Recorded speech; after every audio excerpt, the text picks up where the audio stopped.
जी जनाब, तो example number 4 की तरफ बढ़ते हैं। एग्जाम्पल नंबर 3 के बाद आपको डेटर का ओपनिंग बैलेंस दिया हुआ है 600,000, क्लोजिंग बैलेंस दिया हुआ है 500,000, कलेक्शन फ्रॉम डेटर्स दी हुई है 3,800,000। अब क्वेश्चन क्या कहता है, 50% of debtors who settle their account were eligible for discount at 10%। यानी ये वही पॉइंट दोबारा रिपीट किया गया, लेकिन फ़र्क क्या है? फ़र्क ये है कि प्रीवियस एग्जाम्पल नंबर 3 के अंदर आपको डिस्काउंट की वैल्यू दी हुई थी और कलेक्शन की वैल्यू फाइंड करनी थी। इसमें क्या है, कलेक्शन दी हुई है और डिस्काउंट आपको फाइंड करना है, ताकि आप डेटर अकाउंट ओपन करके क्या कर सकते हैं, सेल्स की वैल्यू वर्कआउट कर लें।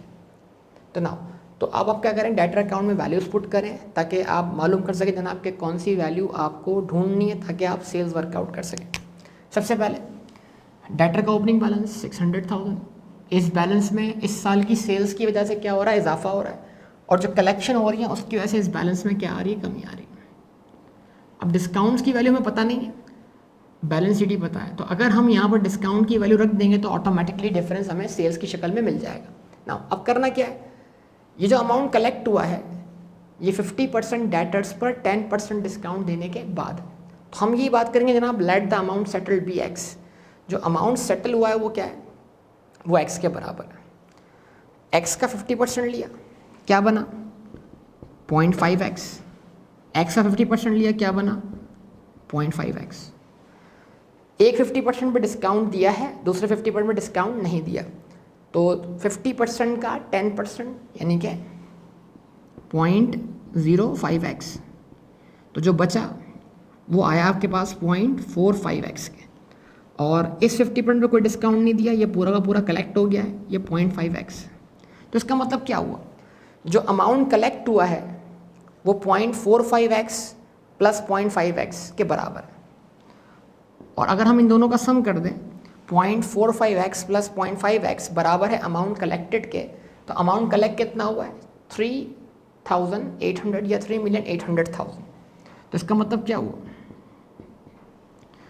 0.95x is equals to 3,800। मतलब जो 3,800 है वो टोटल अमाउंट सेटल के 95% के बराबर है।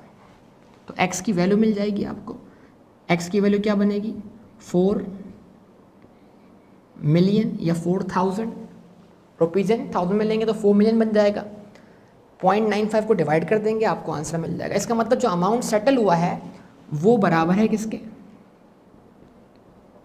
4 मिलियन के।